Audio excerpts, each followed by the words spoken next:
혈루증 여인은 사실은 사람들에게 멸시받는 여인이에요. 이스라엘의 이 유출병은 여자가 이 하혈을 하는 병인데, 이 병을 앓은 사람은 부정하기 때문에 사람들 근처 못 갑니다. 닿으면 닿은 그 사람이 예배를 못 드리는 거예요. 성전을 못 나가는 거예요.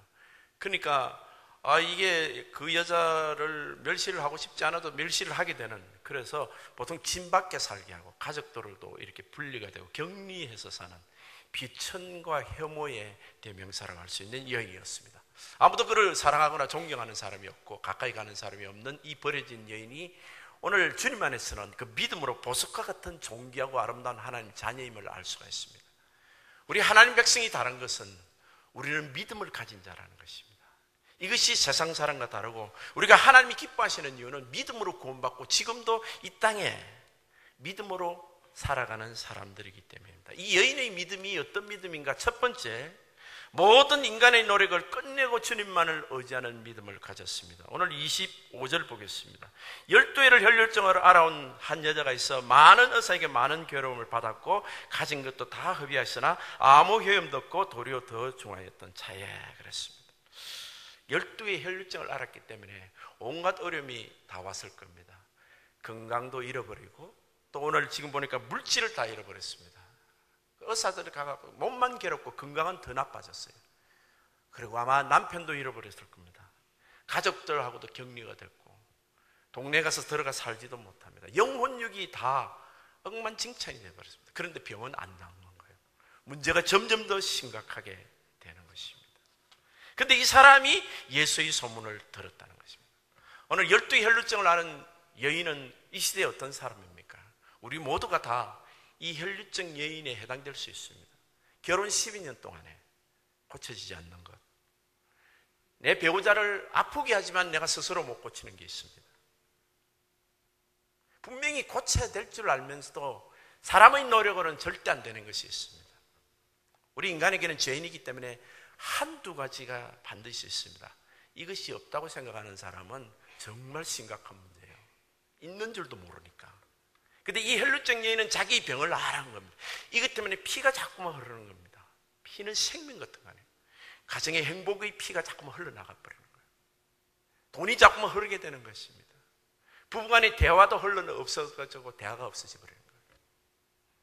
피 같은 그 귀한 것들이, 생명보다 귀한 것들이 이 나의 허물 때문에 없어지는 거예요. 지금. 그런 상태입니다. 그런데 이게 아무도 못 고쳐 지금. 근데 어느 날 본문 27절을 보면 예수의 소문을 듣고 이 사람이 복음을 들은 거죠. 복음이라는 것은 굿뉴스입니다. 12년간 흑암 속에서 캄캄하게 살았던 이 사람이 빛을 한 줄기 본 거예요. 예수님을 믿으면 낫는다더라. 근데 이 여인은 진짜 믿은 거예요, 이것을. 참 놀랍잖아요, 그죠? 예수의 소문을 듣고 그것을 믿었습니다. 뭐 성경 공부 많이 했다는 이야기도 없습니다. 말씀 한마디만 듣고 그것을 믿었다는 것이요. 이제는 모든 인간적인 노력을 거치고 주님을 믿은 것입니다. 예수님의 사랑과 능력, 주의 은혜를 믿은 것입니다. 출애굽기 14장 13절을 보게 되면 이스라엘 백성들이 홍해로 나오게 됩니다. 모세를 통해서 10번째 그 율절 재앙 때문에 장자가 죽으니까 바로가 나아졌습니다. 그리고 이스라엘 백성들을 풀어놓고도 바로가 마음이 변해서 애굽 군대로 가서 추적을 합니다. 그때 홍해 앞에 서게 됐는데 사람들이 그걸 보면서 뒤에서 애굽 군사들이 와서 죽이려 하죠. 앞에는 홍해죠. 그래서 백성들이 모세에게 원망을 합니다. 애굽에 매강기가 없어서 여기서 죽지 않느냐 하고 사람들이 두려웠답니다. 그때 출애굽기 14장 13절에 모세가 백성에게 이르되 너희는 두려워하지 말고 가만히 서서 여호와께서 오늘 너희를 위하여 행하시는 구원을 보라. 사실 이 말씀이 어렵습니까? 쉽습니까? 쉽지 않아요. 왜? 두려운데 지금 뒤에서 죽을 일이 생겼는데 어떻게 가만히 있냐 이 말이에요. 배를 만들어 도망을 하든지 무슨 무기를 들고 말대기를 들고 싸우든지 뭘 둘 중에 하나는 해야 될 거 아니에요. 그런데 가만히 서서 여호와께서 오늘날 너희를 위하여 구원을 행하시는 구원을 보라 하는 거예요. 자, 이 12의 혈루증이 하다가 지금 안 돼서 막판에 쓴 카드가 예수님이었어요. 그래서 모든 인간적인 노력을 스탑하는 거예요. 우리는 적당히 양다리 걸칩니다. 그죠? 이것도 하고 저것도 동시에 하죠. 그죠? 그런데 그렇게 하면 해결이 안 되는 문제가 있어요. 내가 노력해가는 절대 안 되고 오직 주님만이 고쳐줄 수 있는 것.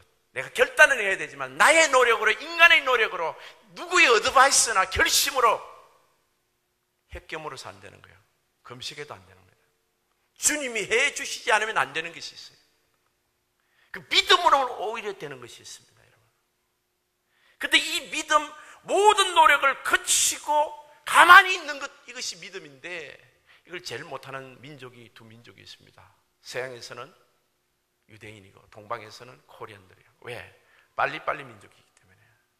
뭔가 일을 해도 말이야 열심히 하고 막 통성기도하고 세계에서 제일 열심히 신앙생활을 하는 크리스찬이에요. 얼마나 좋습니까? 새벽마다 기도하는, 부르짖는 이 코리안들을 다 세계 모든 크리스찬들이 부러워하죠. 그런데 이 열심히 있는 신앙생활 중에 숨어있는 어둠이 있는 거예요. 그게 뭔가 하면 그 열심이, 내가 하나님을 믿지 못해서 하나님의 인정을 받으려고, 내가 하나님께 뭔가 점수 달라고 열심히 하는 그 열심은 잘못된 열심이라는 거예요.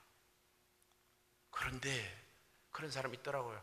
좀 제발 좀 열심히 그만하라. 열심히 하다가 시험 들고, 나는 열심히 하는데 다른 사람 안 도와준다는 거예요. 그럴 때는 스탑하셔야 돼요. 당신 열심을 가만히 있어, 다른 사람 도와줄 때까지. 근데 스스로 알면서도 스탑을 못하는 사람이 있더라고요. 그 사람은요 바로 이 경우에 해당합니다. 내가 하나님이 불안한 거예요. 나를 사랑해 주지 않을까. 우리 믿으면서 여러분, 이 여인이 모든 12년간 하던 걸 스탑하고 오직 주님만 바라봤다.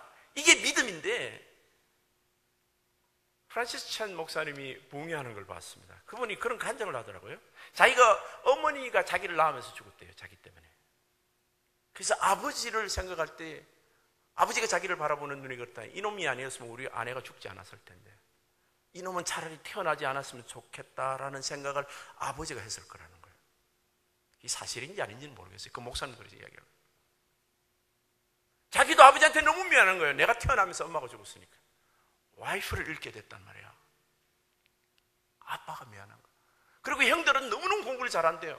이 중국계 이 차이니즈 쪽으로 에이시안이 있는데 4.0 받는데, 근데 자기는 공부를 못하는 거예요.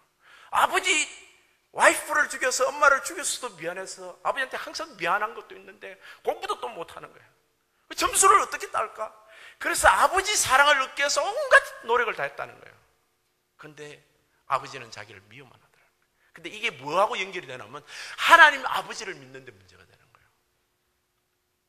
거예요. 아버지에게 상처받은 사람은요 하나님 아버지를 믿을 수가 없어. 아버지 그러면 벌써 인상이 안 좋은 거예요. 두려운 아버지, 두려운 아버지, 거룩한 아버지, 저 멀리 계신 아버지는 믿겠는데 나에게 오늘 고쳐주시고 나를 사랑하시고 나를 위해서 죽으시고 나를 지금도 사랑하는 아버지는 못 믿겠는 거예요. 그래서 그 아버지에게 점수 달라고 온갖 힘을 다 쓰는 거예요. 그런데도 결국은 실패하는 거예요. 이 프란시스 목사님은 아버지의 사랑을 그렇게 얻으려고 했는데도 자기는 실패했다는 거예요. 그리고 하나님 아버지를 믿는데 너무 힘들었다는 거예요. 왜? 이 아버지하고 인상이 오버랩되기 때문에. 자기 아버지, 육신의 아버지, 그 사랑을 못 느끼기 때문에 하나님 아버지 사랑이 안 닿는 거예요. 근데 어느 날 그것을 고칠 수 있는 일이 생겼다. 자기 집에 딸이 생긴 거예요. 딸을 안아 보니까 아빠 사랑이라는 게 딸이 잘해서 만들어지는 게 아니라 자식을 딱 안는 순간에 이유도 없이 생기는 거예요. 그걸 본능적으로. 아, 아버지 사랑은 자식이 아버지를 사랑해서 어떤 사랑할 만한 조건이 있는 것이 아니라 딸이기 때문에, 자식이기 때문에 사랑하는구나. 하나님이 세상을 사랑하시는 것은 하나님이 사랑이시고 자식을 볼 때, 이 예정된 자녀를 볼 때 아버지의 사랑이 그냥 절로 놓는 거예요. 그걸 은혜라 그런다 이 말이에요. 그런데 우리는 우리가 뭔가를 잘해야 하나님 앞에서 뭔가 되는 줄은, 우리가 죄인 되었을 때 아버지께서 자식을, 독생자 아들을 주심으로 자신의 사랑을 확정하셨다는 말씀을 외움에도 불구하고 안 되는 거예요. 이게 내가 그래도 뭔가를 잘해야 하나님 사랑을 조금 점수를 얻을 수 있을 것 같다는 거예요. 그런데 이것이 하나님을 가장 슬프게 하는 일이라는 거예요. 이 프란시스 목사님은 어느 날 그 이쁜 딸이 F를 받아왔더래요. 자기도 차이니즈 아시안 계통이기 때문에 B 정도는 몰라도 F는 진짜 이거는 큰일 날 일이에요. 그냥 아빠로서 엄청나게 화를 낼 일이에요. 이놈이 딸이 벌써 F를 받아가 겁을 내가 엄마한테 가갖고 엄마 이거 오늘 난 죽었어요. 엄마 어떻게 사모님한테 가고 막 이야기를 해가. 딸이 이제 그래 엄마한테 막 구원을 요청하고 그 성직표를 들고 가서 아빠한테 딱 바치더래요. 이제 죽었구나 이러고 딱 들고 아빠가 보니까 이 딸이 딱 아빠를 쳐다봐. 아빠 이제 어떡할 거야? 나 죽일 거야 살릴 거야 이 말이지. 근데 그때 프란시스 목사님이 이 아이에게 은혜를 가르쳐야 되겠다. 하나님의 은혜가 무엇인지를 가르쳐야 되겠다 생각해서 오늘 저녁에 니하고 나하고는 제일 좋은 레스토랑에 가서 밥을 먹을 거야. 그리고 나서 영화 볼 거고 그리고 네가 좋아하는 아이스크림 먹을 거야. 내가 성적 공부를 잘했다가 그게 칭찬할 일이 아니라서 은혜라는 것이 무엇인지를 가르쳐주기 위해서. 네가 이렇게 나쁜 짓을 했음에도 불구하고 나는 너를 사랑한다는 걸 보이기 위해서 너에게 구원을 베푸는 아빠라는 것을 하나님 사랑을 가르치기 위해서. 이 딸이 얼마나 신난지 얼마나 놀랬겠어요. 그렇게 혼날 줄 알았는데 오히려 최고의 상을 받은 거예요. 그 다음날 학교 가갖고 자기 친구들한테 우리 아빠가 그랬다 하니까 친구들이 부러워하더래. 나도 그런 아빠 가졌으면 좋겠다. 하나님 백성들이 나가서 자기 아버지를 자랑할 때 어떻게 자랑해야 됩니까? 내가 그렇게 허물과 죄가 있음에도 불구하고 독생자를 주셔서 사랑하시고 나를 구원하시고 지금도 그 사랑 가운데 살고 있다는 것을 자랑하는 사람은 행복하고 그 기쁨을 자랑할 거예요. 사람들이 야 나도 그런 아버지 가졌으면 좋겠다. 나도 그런 예수님 가졌으면 좋겠다고 할 거 아니냐 이 말이에요. 우리 비극은 뭐죠? 주님을 가장 기쁘게 하는 것이 뭐죠? 하나님 이런 사랑을 갖고 있는 아버지를 믿어드리는 거예요. 하나님 가장 슬프게 하는 것은 이런 사랑을 가진 아버지를 믿지 못하는 거예요. 우리가 이것도 하고 저것도 하고 하나님 앞에 해도 하나님을 기뻐하시죠. 자녀들이 하는 건 말이죠. 어린 자녀들이 물 한 컵 떠가고 갖다 줘도 기특한 거예요. 근데 그거보다 더 큰 거는 더 기뻐. 아빠를 믿는 거예요. 우리가 아버지를 믿는 것이 하나님을 가장 믿음 없이는 기쁘시게 못하고 믿음이 기쁘게 하는 거예요. 이 여인이 주님을 기쁘게 한 이유는 이 여인은 주님의 능력을 믿었다. 예수 믿은 지 오래된 사람이 아닌 것 같아. 헌금을 많이 한 사람 같지도 않아. 교회 충성봉사한 것도 아니고 중직 직분이 있는 것 같지도 않아. 소문만 듣고도 믿은 거예요. 이게 뭐를 믿었죠? 주님이 나를 사랑하시고 나를 고쳐주실 것을 믿었고 달려온 거예요. 이 여인이. 여러분 하나님이 정말 기쁘게 하는 것이 바로 이 믿음에는, 이 여인의 믿음에는 다른 역사가 있더라고요. 그 역사가 병고침이었습니다. 이 여인은 그 어둠 중에 12년간 있다가 꿈이 생긴 거예요. 소망이 생긴 겁니다. 산 소망. 내가 주님을 만나면 이 병을 낫겠구나. 근데 문제가 있어요. 뭔가 하면 내가 진중에 들어가면 사람들한테 돌에 맞아 죽고 들키면 큰일 나. 전부 수많은 사람이 예수님 가까이 가도 나는 가까이 가면 안 되는 사람이에요. 그래서 하나서 좀 주님께 죄송하지만은 거짓말을 해야 돼. 율법에는 들어오지 마라 그랬지만은 율법을 어겨야 되겠어 지금. 그렇게 두려움과 거짓에 대한 죄책감은 조금 가지고 있었던 것 같아요. 그렇지만은 그 모든 것을 뛰어넘은 거예요. 왜? 내가 만나야 되니까. 그래서 오늘 본문 보세요. 본문 보게 되면 27절에 예수의 손을 두고 무리 가운데 끼어 뒤로 와서 그의 손을 대 끼어. 여러분 물건 중에 끼어 파는 거는 제일 가격 없잖아요. 그죠? 덤으로 파는 거. 뭐 물건 중요한 거 사면 이거 하나 끼어 드릴게요. 내 인생은 끼어 들은 보잘것없는 인생처럼 그 끼어 들어온 거예요. 표시 안 나게 들키면 안 되니까. 그것도 뒤에 와서. 그리고 손에 대면 몸에 손을 대면 안 되니까 옷자락은 약간 더러워지도 되니까 그것도 죄송하지만은 뒤에서 옷을 싹 잡았어요. 아무도 모를 거라고 생각해요. 근데 놀란 것은 그렇게만 해도 자기가 나을 거라는 걸 믿었다는 거예요. 하나님이 전능자시니까 나의 간절한 소원을, 나의 12년간의 눈물을 보시고 하신다는 것을 믿은 거예요. 나를 불쌍히 여기시고 내가 하나님 나를 위해서 제대로 한 것도 없고 하나님 보시기에 자랑하는 것도 한 번도 주님을 기쁘게 했던 세상 사람들이 말하는 그런 율법적인 아름다운 일을 한 적이 없다 하더라도 주님이 나를 불쌍히 여기서 나를 낫게 하실 것을 믿었습니다. 그리고 주님 안에서 정말 주님을 기쁘시게 하는 것이 바로 이것입니다.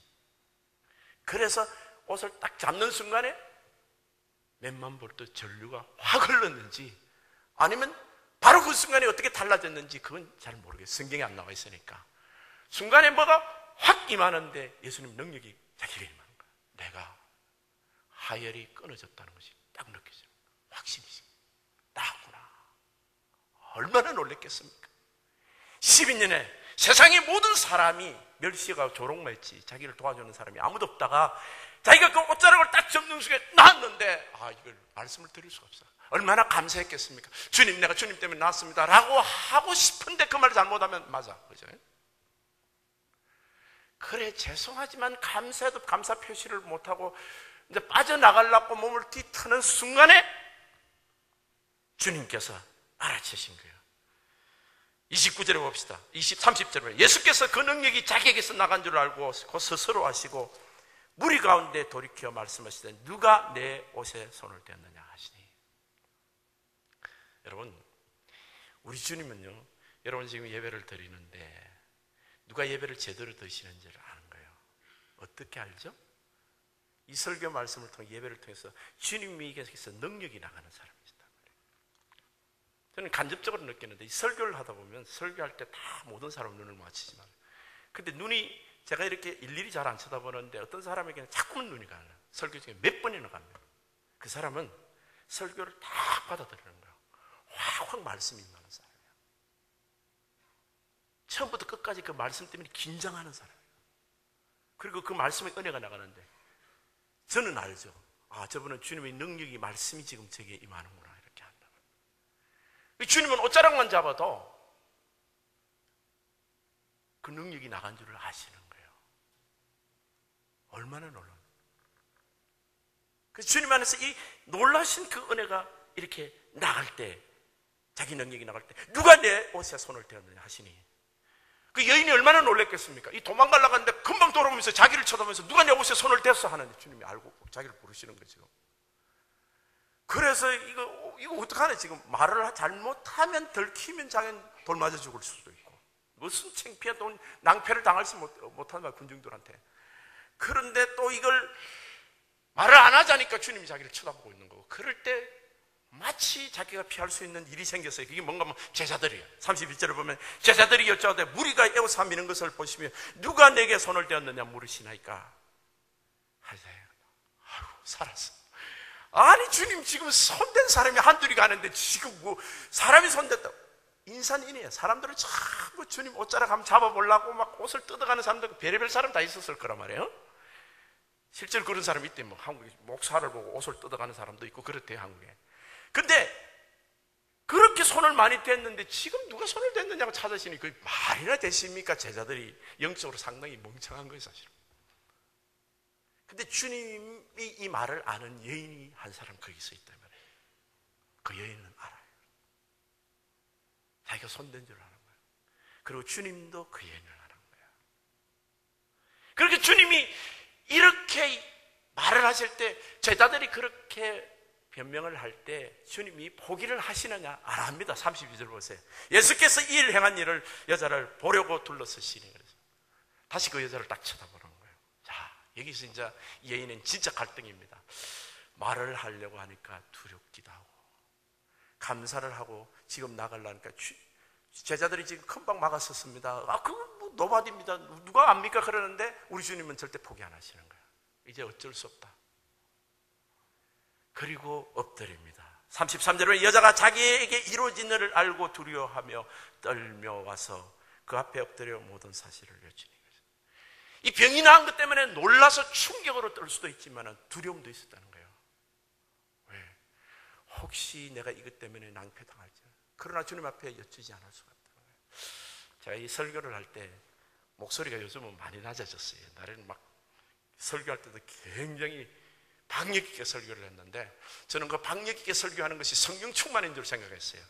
근데요 어떤 자매님이 그런 이야기를 하더라고요. 자기 남편 이야기를 한번 하시더라고요. 여러분 중에도 그런 분, 제가 고함 칠 때마다 설교가 안 들리는 사람이 있는 거예요. 그 톤이 자기 아버지가 자기를 꾸중하는 톤이래요. 설교가 하나도 안 들리는데 목소리가 크면 와, 충격받았어요. 아니 그렇게 은혜로운 설교를 충격을 제일 은혜로워서 내가 고함을 치거든요. 그런데 요즘은 제일 은혜로울 때 고함을 안 쳐요. 왜냐하면 그 은혜 까먹을까 싶었어요. 근데 얼마나 마음이 아픈지 몰라 그 소리를 듣고. 이 사람은 뭐든지 자기 보고 뭐라고 이야기를 하면, 큰 소리를 하면 자기를 뭐라 하는 소리. 지금 예수님이 이 딸을 찾을 때 꾸중하려고 찾은 것 아닌데 칭찬하려고 찾고, 이 육신의 병뿐만 아니라 더 좋은 것을 주시기 위해서 찾았는데도 이 여인은 두려워하는 거예요. 왜? 12년 동안 당했으니까. 자기를 만나는 사람보다 더럽다 그러고, 자기를 만나는 사람보다도 멀리 가라 그러고, 12년간 그걸 당하니까 누가 부르면 가슴이 털컥털컥 하는 거예요. 그래서 오늘 이 장면을 제가 한번 리바이벌 해보면 성경에 안 나와 있지만 분명히 막 죄송해요, 미안해요 이 소리부터 먼저 했을 거라고. 주님 미안해요, 내가 이게 들어오면 안 되고, 주님 옷 만지면 안 되는데 내가 더러운 여자라서 주님 내보고 안수해달라고도 할 수도 없고 미안해요, 죄송해요. 근데 내가 12년 동안 혈증을 알아서 법을 어겼습니다. 진중 바깥에 있어야 되는데 법을 어기고 주님 앞에 나와서 잡았는데 내가 몸이 나았습니다. 제가 잘못한 일이 있으면 용서해 주세요 하고 엉엉 울었을 거예요. 땅에 엎드렸어요. 우리 주님은 이 딸을 볼 때, 이 여인을 볼 때 뭐라고 불렀냐면 34절을 보면 예수께서 이르시되 딸아 내 믿음이 너를 구원하시니 평안히 가라. 내 병에서 놓여 건강할지어다 그랬습니다. 자, 병이 나았는데 또 무슨 건강할지어다 이 말씀을 하십니까? 자, 여기서는요, 이 여인의 병이 육신의 병만 나아서는 안 된다는 거예요. 병에서 놓여, 상처의 병, 12년간의 모든 관계의 병, 질고의 병 다 가지고 있는 거예요. 거기서 다 노임을 받았죠. 주님은 이 딸을 아시고 이 여인을 딸이라 불렀습니다. 하나님의 딸이라 불렀단 말이에요. 세상에서는 어떤 멸시를 받는 여인인지 몰라도 하나님 보시기에 딸이라고 부르는 거예요. 우리 주님은 대제사장이에요.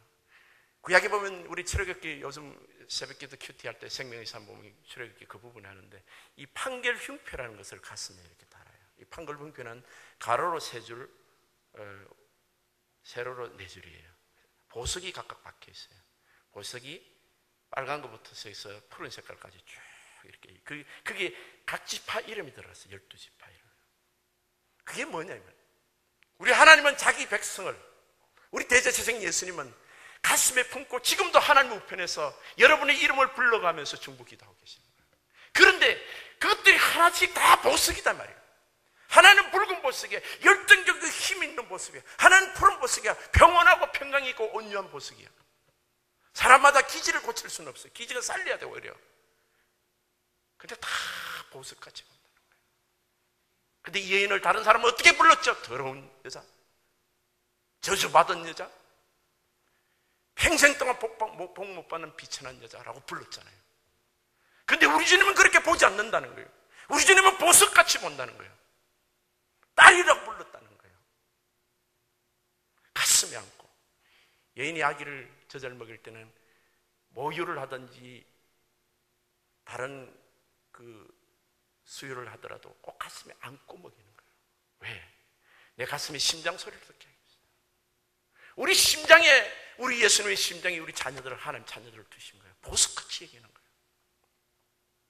이 딸은 네가 육신의 병만 고치는 것이 아니라 영혼의 병을 고치기를 원한다는 거예요. 네 평생 동안 네가 나를 믿음으로 그 믿음 갖고 있으면 모든 걸 고친다는 거예요. 네가 무엇을 했어, 내게 잘 보이려고 노력해서가 아니라 나는 이미 너를 위해서 다 알파야 오메가야 다 이루어놓은 것이다. 창세전에 너를 위해서 하늘의 모든 신령한 빌름과 땅의 기름진 것을 다 예비해 놨다는 거예요. 믿기만 하라. 믿기만 하라. 우리 주님을 가장 슬프게 하는 게 뭔지 아세요? 여러분이 헌금을 적게 하거나 열심을 덜 한 게 아니에요. 그런 하나님을 믿지 않는다는 거예요. 우리 하나님은 지금도 우리를 위해서 눈물을 흘리시면서 하나님 보좌 우편에서 우리를 위해서 보석같이 가슴에 안고 기도하는데 내가 그 하나님을 믿지 않는다는, 그 사랑을 믿지 않는다는 거예요. 스바냐 3장 17절 한번 보세요. 스바냐 3장 17절에 너희 하나님 여호와가 너희 가운데 계시니 그는 구원을 베풀실 전능자시라. 그가 너로 말미암아 기쁨을 이기지 못하여. 여러분, 자녀를 낳고 이쁜 손자를 할 때 그 손자가 할아버지, 엄마, 아빠를 좋아하는 거는 그거 뭐 좋아한다 그러죠, 말은. 그런데 걔는 몰라. 내가 좋아서 죽잖아요. 어떻게 깨물고 싶고 어떨 때는 그냥 가만두고 싶지 않을 정도로 기쁨을 이기지 못하잖아. 그냥 좋아서 부모가 말이야. 너를 잠잠히 사랑해 너로 말미암아 즐거이 부르며 기뻐하시오. 노래를 누가 부른다고요? 우리가 하나님께 오늘 찬양을 했습니다. 우리 찬양은 찬양도 아니야. 엄마가 자식을 위해서 부르는 찬양가는, 자식이 부르는 엄마를 찬송하는 어머니 노래는 비할 게 아니다 말이에요. 그 속에서 막 온 오장육부로 부르는 노래.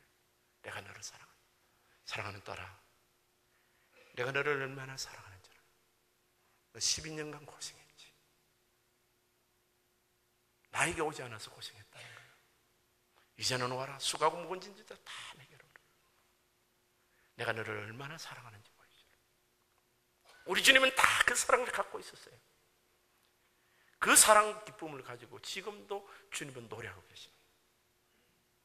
우리 때문에 노래하시는 분이 우리 하나님이십니다. 우리 주님을 가장 기쁘게 하는 것이 뭡니까? 그 하나님을 믿어드리는 거예요. 하나님을 믿는 것이 하나님을 기쁘게 하는 거예요. 우리 하나님을 가장 슬프게 하는 것은 그 하나님을 믿지 않는 거예요. 사랑하는 성도 여러분, 믿음이 없이는 기쁘시지 못하는 거예요. 믿음이 있어야 기쁘는 거예요. 그 믿음은 그냥 말씀을 믿으면 되는 거예요. 하나님이 세상을 사랑하사 독생자를 주셨으니 이는 저를 믿는 자마다 멸망치 않고 영생을 얻게 하리라. 그 영생이 육신적인 영적인 천국 가는 구원이겠습니까? 이 땅에 있으면서도 여러분 삶이 기쁘고 강물같이 생수같이 하나님 앞에서 정말 뛰는 사슴처럼 아름답고 생동 있는 삶을 살기를 우리 주님을 믿음으로 그런 삶을 누리기를 예수님의 이름으로 축복합니다.